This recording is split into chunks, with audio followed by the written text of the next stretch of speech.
Good afternoon, good afternoon. This is RCB News and I am your host, Ryan Bowling. I want to get right into the subject at hand.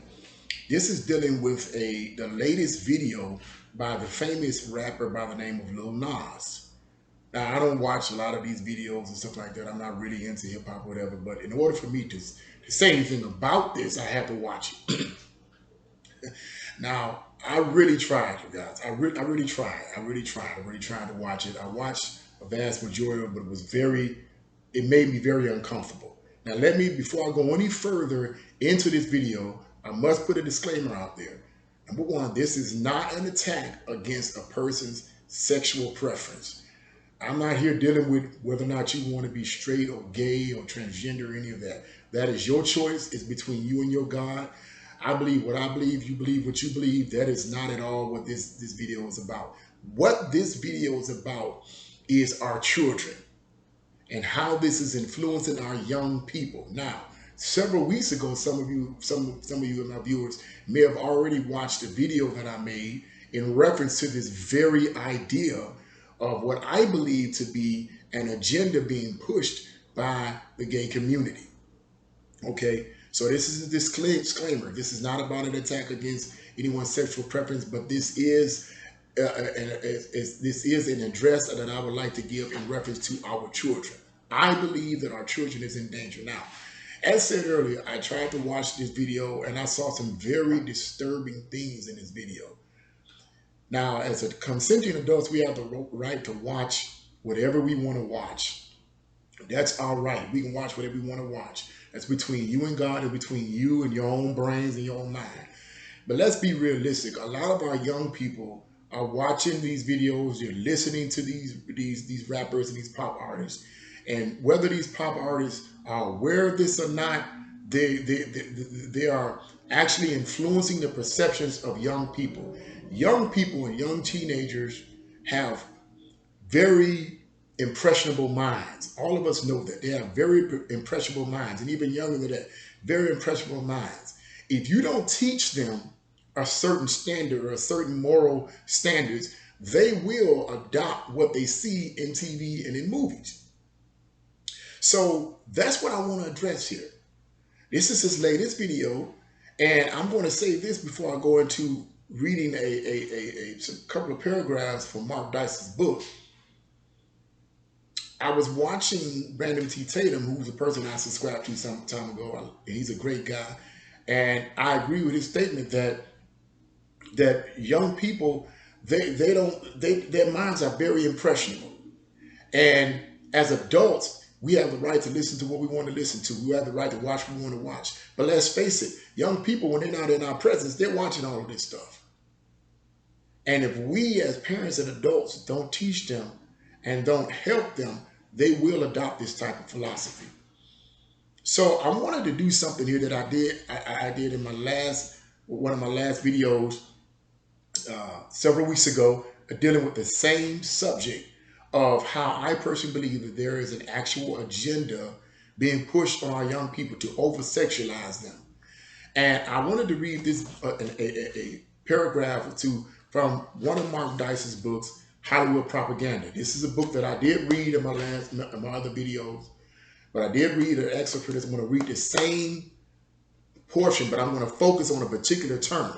And the reason why I'm reading this is because I don't want to misquote what he said in this particular chapter.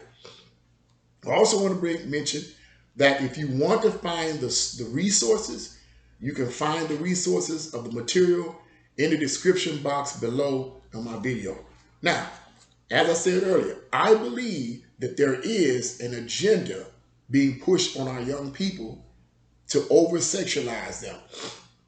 Excuse me, whether it's over-sexualizing them in the sense that they're just lusty, or pushing a homosexual agenda upon them, where it makes it easier for them to give in to that lifestyle.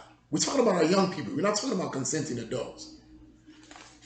And this is what he says in his book. I'm going to read this. This is in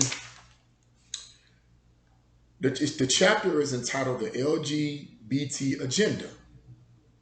And this is what he says in reference to this idea that there's an actual agenda, gay agenda being pushed upon our youth.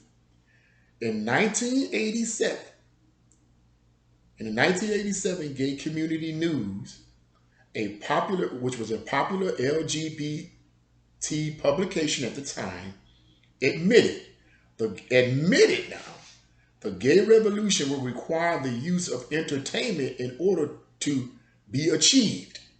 So right there, according to this, to the gay community, and I did read this, I read the article. They did say that we need, in order to push this agenda, the gay revolution, we would need to use entertainment to do that. Now, what is entertainment? Movies and music. Movies, music, radio, all of these are forms of entertainment. Why entertainment? Because most people watch entertainment, and entertainment is mostly based on getting you to feel a certain way. Entertainment is not necessarily designed to get you to think. It's not designed to get you to analyze information. It's designed to get you to feel a certain way. So according to this article written in 1987, the gay community admitted that the gay revolution will require the use of entertainment in order to be achieved. And this is what the article states. This is what they said. We shall sodomize your songs. Get that? We shall sodomize your songs. Now, let's go back to Lil Nas' song. Sodomize your songs. Does that suggest, all the way back in 1987, that the lyrics and the expressionism in this video that Lil Nas made, doesn't that suggest some form of sodomy? Doesn't that suggest that? It says, we shall sodomize your songs, emblems of your feeble masculinity, of your shallow dreams and vulgar lies. This is incredible. We shall seduce them, it's a reference to your children, in your schools, in your youth groups, in your movie theater bathrooms, wherever men are men together. Your son, now get this now. This is the part that I wanted to focus on. Your sons will become our minions and do our bidding. They will be recast in our image. They will come to crave and adore us. Now you may say, what do you mean, Mr. Bowden? What is that supposed to mean? I personally believe that Lil Nas is one of the LGBTQ community's minions, another pawn used to corrupt our youth. So I personally believe that he's one of their minions. It's stated in the article in 1987. What does it say?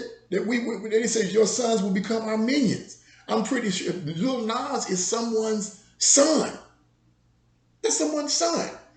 And they're saying here in this article, written all the way decades ago, your sons will become our minions and do our bidding. What bidding is it talking about doing?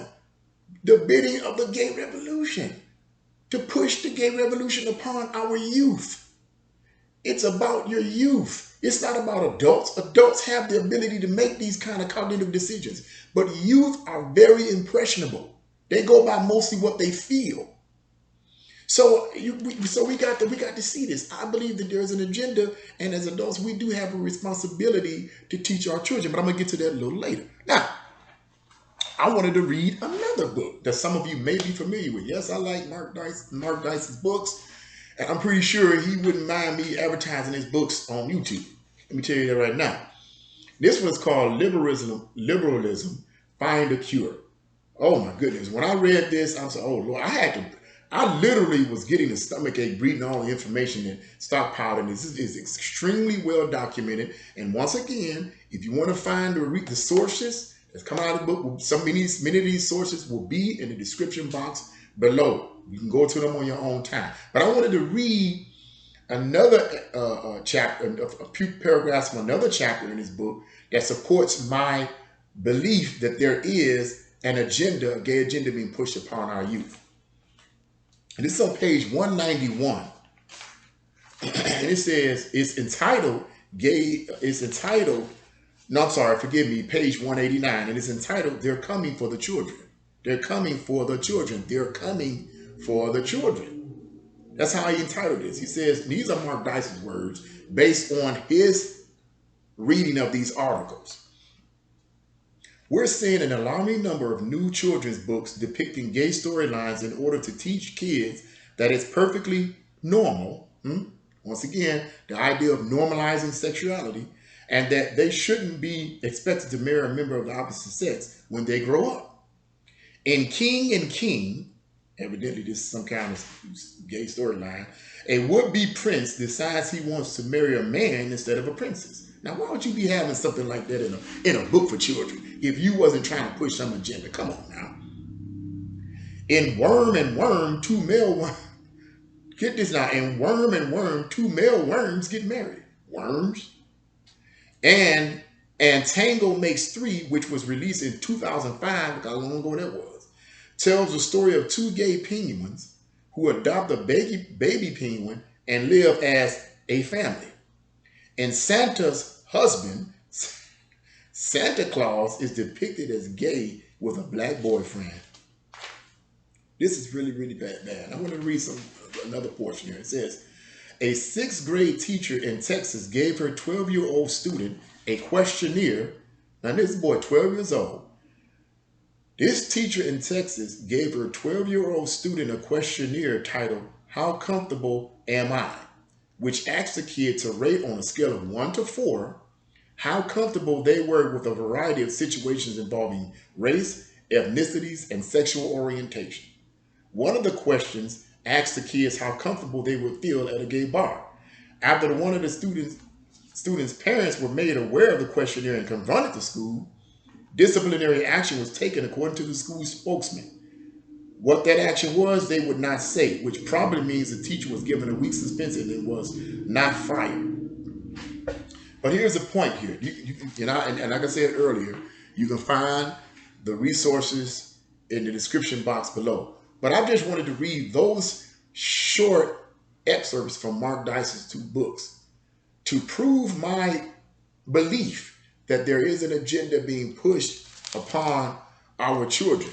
Something I wanted to bring out too that's very interesting too, that in that article, which I believe is in Washington Times, it states that there was a survey that was conducted that said that 80 to 85% of these youth recover from these misunderstandings of sexuality.